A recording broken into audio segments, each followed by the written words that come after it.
İyunun 25-də Müdafiə naziri general-polkovnik Zakir Həsənov Azərbaycan Respublikası Prezidentinin müvafiq sərəncamına əsasən Müdafiə Nazirliyinin ali hərbi rütbələr verilən hərbi qulluqçuları ilə görüşüb. Əvvəlcə Azərbaycan Respublikası Müdafiə Nazirliyinin hərbi qulluqçularına general-mayor ali hərbi rütbəsinin verilməsi haqqında Azərbaycan Respublikası Prezidentinin 25 iyun 2025-ci il tarixli sərəncamı və Müdafiə Nazirinin müvafiq əmri oxunub.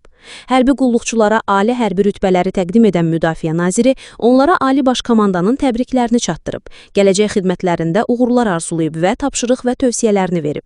Təltif olunan zabitlər göstərilən etimada görə Azərbaycan Respublikasının Prezidenti, Silahlı Qüvvələrin Ali Baş Komandanı cənab İlham Əliyevə və Müdafiə Nazirliyinin rəhbərliyinə minnətdarlıqlarını bildirib, göstərilən etimadı doğruldacaqlarını əminliklə ifadə ediblər.